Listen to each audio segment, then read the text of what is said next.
วันนี้เราจะมาอัปเดตบ้านสวน6 เดือนของเรากันนะคะกิบตั้งใจว่าจะเฮ็ดเป็นบ้านสวนผสมผสานที่มีพืชผักสวนครัวทุกอย่างเลยค่ะปลูกพืชผักที่เฮาใส่กินในชีวิตประจำวันนะคะอะไรที่เราไม่ได้ซื้อเราก็จะมีเงินเหลือกินเหลือเก็บเช่นมื้อนี้กิบถือเงิน100เข้าตลาดเนาะค่ะกิบจะไปซื้อกล้วยซื้อไข่ซื้อผักแต่กิบบ่เข้าตลาดกิบกลับเดินเข้าในสวนของตัวเองกิบได้ทุกอย่างมาเงิน100 บาทกิบยังเหลือก็คือเป็นเงินเหลือเก็บของกิบนะคะเอาไว้ใส่ในสิ่งที่จำเป็นค่ะแล้วถ้าเกิดว่าผลผลิตออกหลายเฮากินบ่ทันเฮาก็สามารถแบ่งขายสามารถเพิ่มรายได้อีกทางนึงได้นํค่ะเฮาจะคอยเฮ็ดคอยเรียนรู้คอยพัฒนาไปเรื่อยๆนะคะเฮาต้องเฮ็ดตอนที่เฮายังมีแฮงตอนที่เฮายังมีกำลังนะคะการทำเกษตรเฮาต้องเฮ็ดใจเย็นๆคอยเฮ็ดคอยเป็นคอยไปเรื่อยๆเรียนผิดเรียนถูกไปเรื่อยๆนะคะเฮาต้องลงมือทำแล้วก็เฮ็ดด้วยตนเองเฮาจะได้รู้ว่าอันใดผิดอันใดถูกอันใดควรเฮ็ดแบบใดไป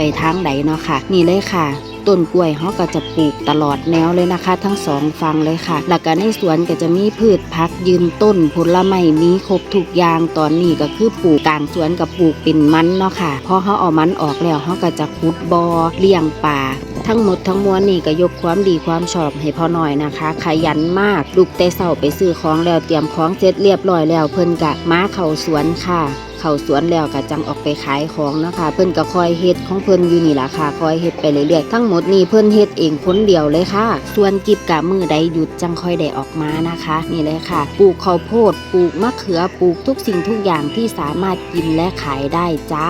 มือนี่ก็ได้เตียงมาลงนะคะเฮ็ดเวียกแล้วก็พอได้นั่งพอได้เอนหลังเนาะค่ะเดี๋ยวต่อไปก็คิดว่าจะซื้อบ้านนอกดาวหลังน้อยๆมาไว้ถ้านอนเล่นเนาะค่ะบัดเทื่ออยากออกมานอนเล่นบ้านสวนค่ะก็ไปเบิ่งมาไว้แล้วประมาณหลังละ 3-4 หมื่นเนาะค่ะบ่รวมห้องน้ำก็จะค่อยเก็บเงินไปจ่ายอีกดนอยู่ดอกค่ะเพราะว่าต้องคอยเก็บไปเรื่อยๆเนาะค่ะสำหรับกิบบ่ว่าสิเฮ็ดหยังกิบสิคิดไว้ก่อนแล้วก็ค่อยเฮ็ดไปเรื่อยๆจะบ่เอาอีหยังที่บ่จำเป็นเนาะค่ะเงินเฮาก็ต้องสำรองไว้ในยามจำเป็นแล้วก็ยามฉุกเฉินนะคะการวางแผนการใช้ชีวิตเป็นสิ่งสำคัญนะคะบ่ว่ากิบจะเฮ็ดหยังกิบจะคิดแล้วคิดอีกแล้วก็ตั้งใจทำมันให้ดีที่สุดและเต็มที่ค่ะความสุขของเฮานะคะก็เฮ็ดไปบ่เดือดร้อนไผซ้ำนี่ก็พอแล้วค่ะสิ่งที่เฮาเฮ็ดมันคือความสุขและก็คือการสร้างแหล่งอาหารสร้างความสุขให้เฮาแล้วก็ครอบครัวแค่นี้ก็มีความสุขละค่ะบ่เดือดร้อนไผตื่นเช้าขึ้นมาเข้าสวนทำสวนเมื่อยเฮาก็แค่พักเซาเมื่อยเฮาก็แค่ลูกเฮ็ดต่อเนาะค่ะชีวิตของเฮ